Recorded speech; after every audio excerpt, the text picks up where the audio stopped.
एक नगर में एक महान बौद्ध भिक्षु रहा करते थे।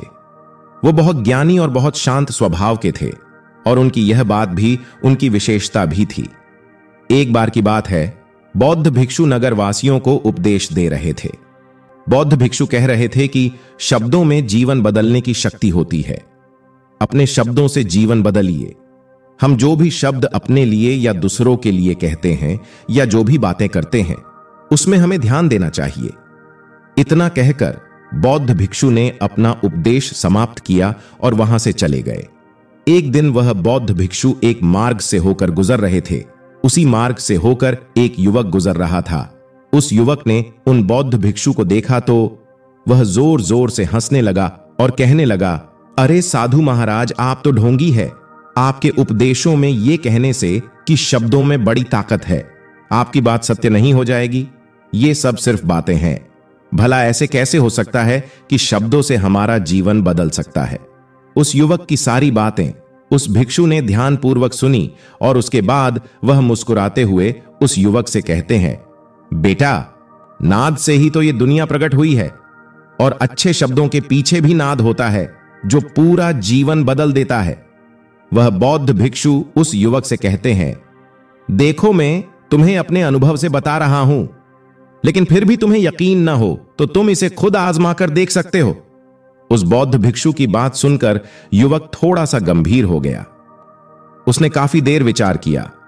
उसके बाद उस बौद्ध भिक्षु से कहता है, हे गुरुवर, अगर ऐसी बात है तो मेरे साथ चलिए। मेरा छोटा भाई है, उसे न जाने क्या हुआ है। वह कुछ नहीं करता, 3 वर्षों से ऐसे ही लेटा हुआ है, जिसकी उम्र 25 वर्ष है। वह दिन भर कुछ न कुछ सोचता रहता है। उसकी हालत देखकर घर में सब परेशान हैं। माता पिता भी बहुत चिंतित रहते हैं। हम सब ने कई तरीके अपनाए, कई योजनाएं अपनाई, लेकिन कोई काम नहीं आ रहा। वह हमसे कुछ नहीं कहता। परिवार का हर एक सदस्य पूरी तरह से थक चुका है, हार चुका है। आखिर वह क्या करना चाहता है? किसी को कुछ नहीं पता। भला हमारे शब्दों से उसका जीवन क्यों नहीं बदला? और जैसा आप कह रहे हैं कि शब्द सचमुच में जीवन बदल सकते हैं, तो क्या आप मेरी मदद करेंगे? इस पर बौद्ध भिक्षु मुस्कुराते हुए उस युवक के साथ चल पड़ते हैं। वो युवक उन बौद्ध भिक्षु को एक खेत में ले जाता है और अपने भाई की तरफ इशारा करके कहता है, हे गुरुवर, यही मेरा भाई है जो पूरे गांव में आलस और मक्कारी के लिए मशहूर है। आप कहते हैं कि शब्दों में वह शक्ति है जो हमारा जीवन बदल सकते हैं, तो क्या आपके शब्द इसका जीवन बदल सकते हैं? अगर यह सत्य है तो आप इसका जीवन बदल कर दिखाएं। बौद्ध भिक्षु ने उस युवक के भाई को ध्यानपूर्वक देखा। वह एक पेड़ की छांव में आराम से सो रहा था। जब बौद्ध भिक्षु उस युवक के भाई के पास पहुंचे और आराम से उसके सिर पर हाथ फिराते हुए कहते हैं, उठो बेटा, बहुत देर हो चुकी है। यह सोने का समय नहीं है, यह तो जागने का समय है। उन बौद्ध भिक्षु की आवाज सुनकर वह लड़का थोड़ा अचरज में पड़ गया। आखिर कौन है जो मुझे इतने प्यार से जगा रहा है? वरना गांव वाले तो मुझे आलसी और मक्कार ही कहते हैं। उसने आंखें खोली और आंखें मलते हुए उसने बौद्ध भिक्षु से कहा, हे गुरुवर, आप कौन हैं और यहां क्यों आए हैं? इस पर बौद्ध भिक्षु उस युवक से कहते हैं, बेटा, यह प्रश्न तो मैं तुमसे कहना चाहता हूं। तुम कौन हो, यही तो तुम्हें जानने की आवश्यकता है। उन बौद्ध भिक्षु की बात सुनकर वह लड़का जोर जोर से हंसने लगता है और कहता है, आप मेरे बारे में जानना चाहते हो तो गांव के किसी भी सदस्य से पूछिए। आपको पता चल जाएगा कि मैं कौन हूं। आपसे हर कोई यही कहेगा, वह आलसी और मक्कार है। तरह तरह के ताने सुनाएंगे, तरह तरह की बातें कहेंगे। इससे आपको यह यकीन हो जाएगा और पता चल जाएगा कि मैं कौन हूं। तभी बौद्ध भिक्षु मुस्कुराते हुए उस लड़के से कहते हैं, बेटा, सबसे पहले मेरी यह बात सुन लो। मेहनती इंसान को शब्द उसे अंदर से चोट पहुंचाते हैं। कभी अपने आप को कोसो मत। और मेरी यह दूसरी बात भी सुन लो। मैंने गांव वालों से नहीं पूछा कि तुम कौन हो, मैं तुमसे पूछ रहा हूं कि तुम कौन हो। लेकिन तुमने तो अपनी आदतें मुझे बताई। आलस तुम्हारी पहचान नहीं, तुम्हारी आदत हो सकती है, और इंसान नहीं, उनकी आदत खराब होती है। इसलिए बेटा, तुम आलसी या मक्कार नहीं हो, यह तो तुम्हारी आदत है। इतनी सी बात है जो गांव वाले नहीं समझ सकते। ये सारी बातें सुनकर लड़का थोड़ा सा आश्चर्यचकित रह गया, क्योंकि गांव वाले हमेशा उसे आलसी और मक्कार कहते थे और तरह तरह के ताने ही सुनाया करते थे। उस बौद्ध भिक्षु की बात सुनकर उस लड़के की आंखों में आंसू आ गए। वह तुरंत ही दोनों हाथ जोड़कर बौद्ध भिक्षु के चरणों में गिर गया और उनसे कहने लगा, आप सत्य कहते हैं। इस मेरी आदत से ही मैं बहुत परेशान हूं। मेरी लाख कोशिश के बाद भी मैं इसे बदल नहीं पा रहा हूं। कुछ भी कार्य करने की कोशिश करता हूं तो मेरा ध्यान इधर उधर की बातें सोचने में लग जाता है और मैं परेशान हो जाता हूं और इस दर्द को दूर करने के लिए सो जाता हूं। गुरुवर, मैं इन आदतों को बदल नहीं पा रहा हूं। जब भी मैं किताब पढ़ने की कोशिश करता हूं तो मुझे नींद आने लगती है। मन में एक अजीब सा दर्द होने लगता है। ऐसा लगता है कि मेरा जीवन यूं ही व्यर्थ जा रहा है। और जब मैं इस दर्द को बर्दाश्त नहीं कर पाता तो मैं सो जाता हूं, ताकि जब मैं उठूं तो दर्द महसूस न हो। और अब यह भी हो चुका है कि मैं इन आदतों से नहीं निकल सकता।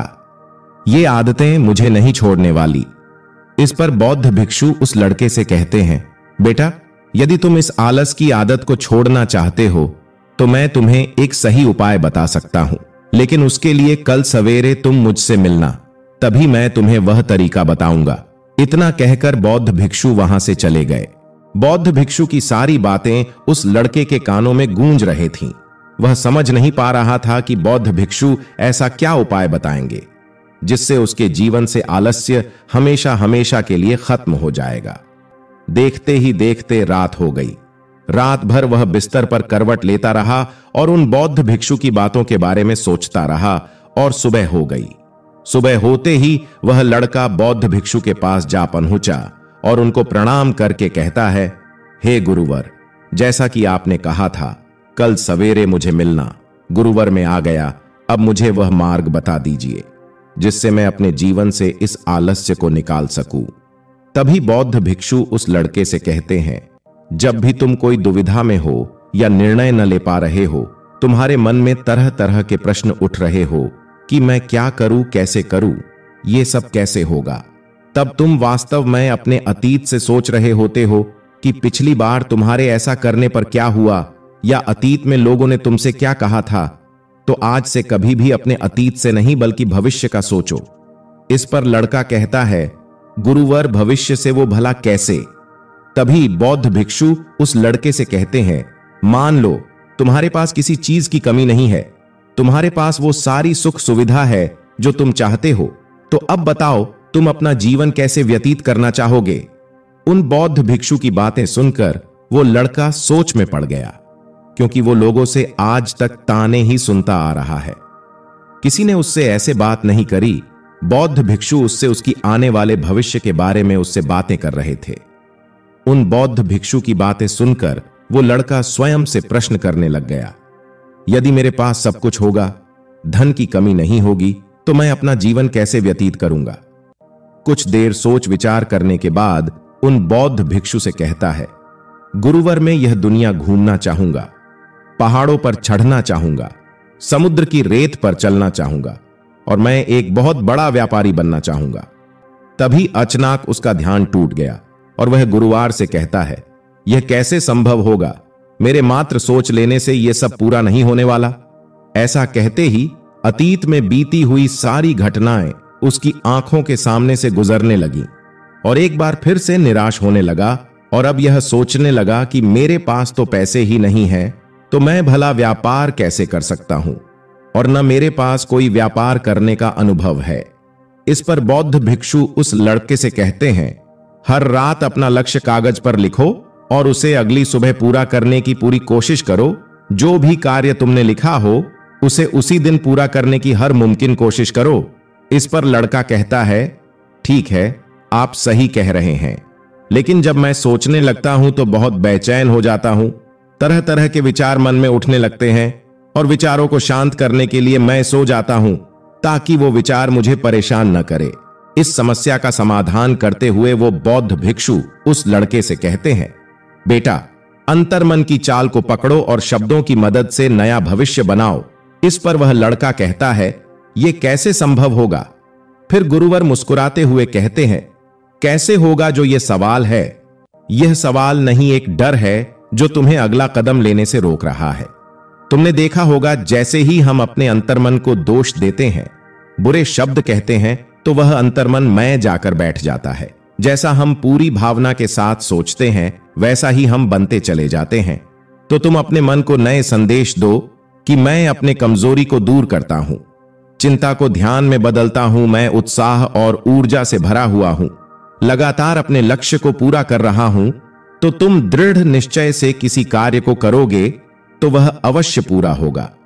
इतना कहकर बौद्ध भिक्षु ने कहा, अभी तो इस गांव से जा रहा हूं, बाद में आके तुमसे मिलता हूं। ऐसा कहकर वह वहां से चला जाता है। इस पर वह लड़का कहता है कि आप सही कह रहे हैं गुरुवर, अब मैं अपने सारे काम दृढ़ निश्चय से पूरा करने की कोशिश करूंगा। ऐसा कहकर वह लड़का वहां से चला गया और उसके बाद वह बाजार जाकर लोगों को ध्यान से देखने लगता है। सभी लोग क्या काम कर रहे हैं, कौन सा सामान लोग ज्यादा खरीद रहे हैं। वह लड़का रोज बाजार आता और लोगों को ध्यान से देखने लगता, व्यापार के सभी क्रियाकलाप को समझने की कोशिश करता और फिर वो एक दिन बड़े व्यापारी के यहां काम करने लगता है और धीरे धीरे मसाले के व्यापार की पूरी जानकारी लेने के बाद वह लड़का एक बहुत बड़ा व्यापारी बन जाता है। दोस्तों, ठीक इसी प्रकार सही शब्दों का प्रयोग करके दृढ़ निश्चय से हम अपने जीवन में परिवर्तन ला सकते हैं और अपने लक्ष्यों को प्राप्त कर सकते हैं। धन्यवाद।